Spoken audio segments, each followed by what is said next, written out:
নকশা বহির্ভূত এবং অননুমোদিত বহুতল ভবনের ছড়াছড়ি চট্টগ্রামে দীর্ঘদিন নীরব থাকলেও অবশেষে উচ্ছেদে নেমেছে চট্টগ্রাম উন্নয়ন কর্তৃপক্ষ সিডিএ। আজও বাকলিয়ায় অভিযানে 7টি ভবনের নকশা বহির্ভূত অংশ গুড়িয়ে দেয় সংস্থাটি।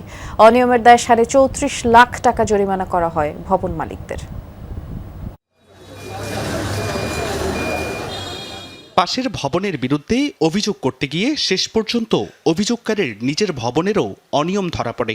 বাকলিয়ার পুরনো 4তলা এলাকায় 2 ভবন মালিকের পাল্টাপাল্টি অভিযোগের পর অভিযান চালায় সিডিএ। 1988 সালে নির্মিত পান্না ভবনের মালিকের কাছে ভবনের প্ল্যান চাইলে বাকবিতণ্ডায় জড়ান ম্যাজিস্ট্রেটের সাথে। আমার ওখানে ওয়াল আছে না, ওখানে ওয়াল আছে তো ওয়াল আছে, ওয়াল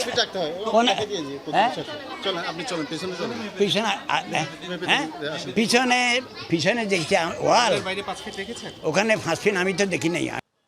সাতকানিয়া বিল্ডিং নির্মাণে সড়কের জায়গা দখল হয়েছে বলে সিডিএর কাছে অভিযোগ করেন তিনি। দুপক্ষের অভিযোগ যাচাই করে নকশা বহির্ভূত অংশ শনাক্তের পর বৃহস্পতিবার সাতকানিয়া বিল্ডিংয়ের অবৈধ অংশ ভেঙে ফেলে সিডিএ। আমাদের সামনের অংশটুকু ভেঙে দেওয়া হয়েছে এবং যা শাস্তি দেওয়া দিয়েছে, কিন্তু উনি একদম 1 ইঞ্চিও ছাড়ে না। আমি সামনে 4.5 ফুট 5 ছেড়ে দিয়েছি, উনি 1 ইঞ্চিও ছাড়ে নাই। এবং আপনি দেখতে পারবেন, একটু ক্যামেরা দেখলে দেখতে পারবেন, উনি আমার ওয়ালে 2 আঙ্গুল জায়গাও ছাড়ে না। তাদেরকে ভাঙতে বলছে, আমাদেরকে ভাঙতে বলছে মানে বাংলা দুটো একসাথে ভাঙবে, বুঝছেন?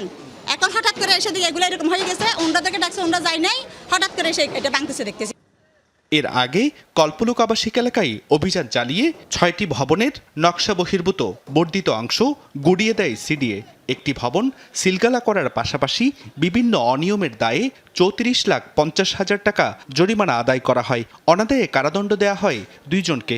চট্টগ্রাম শহরের সকল নাগরিককে অনুরোধ করবো যে আমাদের চেয়ারম্যান মহোদয়ের পক্ষ থেকে যে সকলেই যেন নিয়মকানুন মেনে এবং যেভাবে নকশা অনুমোদন নেয় সে অনুযায়ী যেন ভবন নির্মাণ করে। জুবাইর রিফাত, যমুনা নিউজ, চট্টগ্রাম।